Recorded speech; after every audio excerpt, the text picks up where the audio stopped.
An insider has just dropped an absolute bombshell regarding the Boston Bruins draft plans and what the thought process going behind this is going to be. We're going to be breaking it all down, going over a few names here, as well as going over the whole plan that has been revealed by this insider here in this video. Very quickly before we jump into it, you know we're on the road to 7K, and if everybody who has not hit the sub button right now watching this video hits it, we will get there in this video. I know it's a stretch, but, kind of crazy. But regardless, 75% of you guys watching right now, now subscribe to the channel. Be sure to do so if you haven't already and you're looking for a spot for all of your Boston Bruins news here throughout this offseason. Without any further ado, let's jump into this. This comes from Daily Faceoff, and a very interesting question when asked Frank Seravalli about the plan for the Boston Bruins draft. This was a question asked. Frank, we haven't asked DFO. We've got a Bruins fan in the chat here who wanted to ask a little bit about the Bruins' plans to find a center. They said the Bruins have all these picks in the NHL draft in the next few years. Do you think they'll use them to try and select a centerman or use them to try and trade for a center? Now, Frank Seravalli had some very interesting comments when it came out about this, and something that I think we can all kind of relate to while watching the Boston Bruins here so far throughout this offseason. It is only early, but we still have this idea that it does seem like this is the plan for the Boston Bruins. This is what Frank Seravalli had to say. My guess would be they would try to select a centerman because they've had some pretty decent luck doing that in the later rounds. I think the tough part about trying to figure out the Boston Bruins center position is that the team itself and the front office doesn't seem to indicate that it's as big of a need as it is on paper. Now, this is something that I've discussed here a little bit on the channel. I've kind of had this exact same idea when it comes down to trying to break down the Boston Bruins first round pick, 9th overall, where we're kind of looking at a few different possibilities, or a 7th overall, excuse me, when we're kind of looking at a few different possibilities of centermen. But when it comes down to it, we kind of miss out on all of those top tier centers. And when you see Frank Seravalli come out and say that, kind of going over the later rounds, that's where it raises a few questions, because we know the Bruins are going to be needing to get a number one center regardless. They tried to get that in Elias Lindholm last year. Didn't work out. Certainly can be a number one still.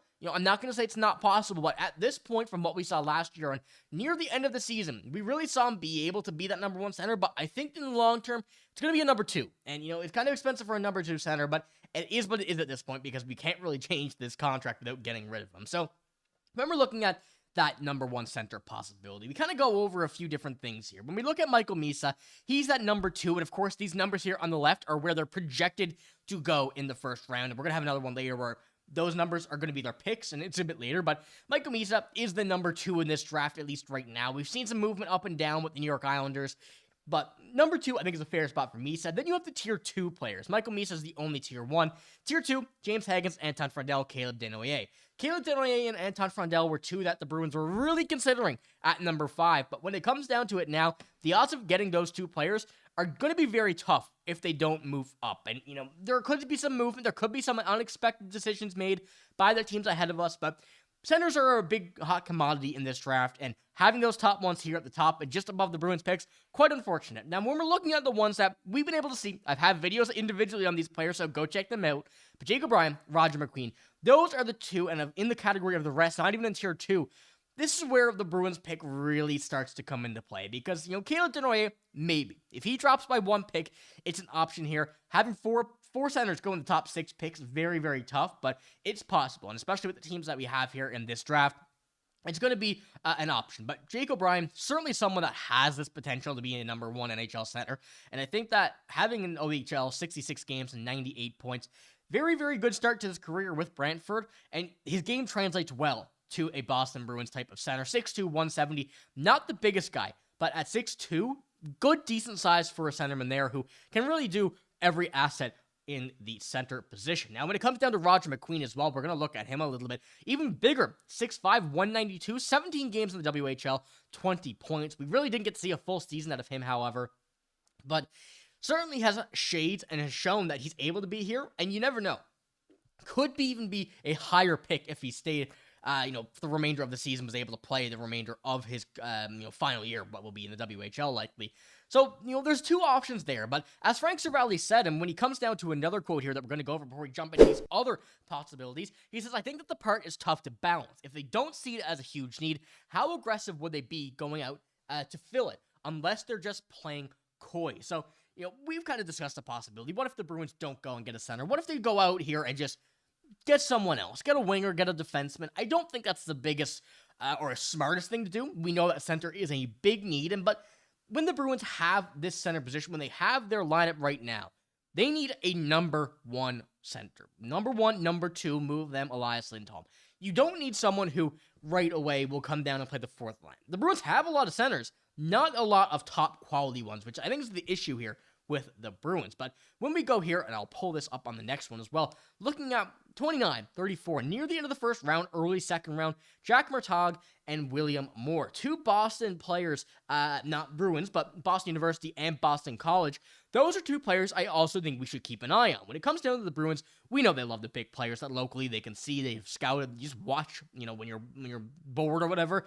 But those two players, 6'1", 6'2", 198, 174, pretty similar on the build size. Jack Murtaugh is a bit bigger, but very good players so far in their careers. 56 games played and 53 points for Jack Murtaugh in the Boston University. William Moore, 64 games, 59 points in Boston College. Two very similar stat lines and builds, but it's going to be kind of the same thing coming down to, will the Bruins choose to go center, even if it's not someone that will come in, immediately fit into what they need? And that's my biggest reward for the Bruins with this pick, and it's really uncertainty surrounding the idea and if they will choose to do that. But let's take a look here at the Bruins lines right now. This is what I was talking about when it comes down to the center depth. They have a lot of it, no doubt. Elias Lindholm, Pavel Zacha, Casey Mittelstadt, John Beecher, Jacob Lauko, Marat Husnutdinov, Fraser Mitten, Matt Poitras, Mark Kaslik, all can play center. Now, are any of those number one centers, number two centers? Elias Lindholm really is, I would think, in my mind.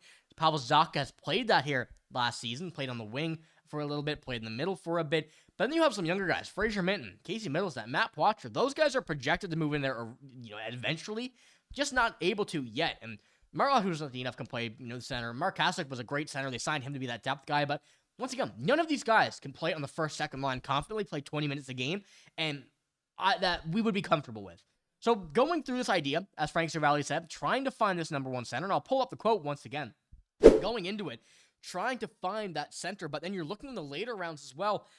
You have to go with that first pick and be confident with what you want to do with it. And I think that's going to be the biggest question for the Bruins when it does come down to making this pick, choosing who they want in this pick, and going with it, and really solving who they needed to get and who they want to get here. But there's still lots of time before that, and I think we're going to get some more stuff coming out. Frank Seravalli started this here at least. We've kind of speculated on our own. We've had a few reports, but now coming into it, seeing that these are possibilities, something that I'm getting excited with, because I want to see that depth and see what's coming here. But when we look at the free agents, I think we should touch on this before we finish this video off here. The centers have quite a few, and quite a few very talented ones. There's a few names here that have been linked to the Bruins that are kind of probably not going to happen. I think John Tavares, certainly not. Brock Nelson, I think he's too old personally. Mikael Granlund, someone who has really taken that step up in his game lately as well. Lars Eller, Pius Suter, Christian Dvorak, some names there that are getting older, but good depth pieces. But when it comes down to number one centers, there's really none here, honestly. When we're looking at this, you have Sam Bennett. I don't think he's a number one center. He's a great center. Love to have him on the Bruins to kind of replace Brad Marchand, but there's nobody here that can really confidently do that. So when it comes down to it, you really have the draft or you have a trade. And that's really all the Bruins have, to get that number one center. So let me know what you think. What do you want to see from the Bruins? What plan do you think they should go with? I think there's a bunch of options. We have to kind of break these down as it goes towards the draft, as we get towards free agency. And we know the Bruins are supposed to be making heavy moves. So let me know your projections down below. Who do you want to see? What do you want to see? And, we're kind of go over this in a few videos' time. So let me know what you think. But that's all I got in this video. If you did enjoy it, give it a like, hit the sub button as well. I'm signing out. Thank you for watching. Hope you have a great day. See you later.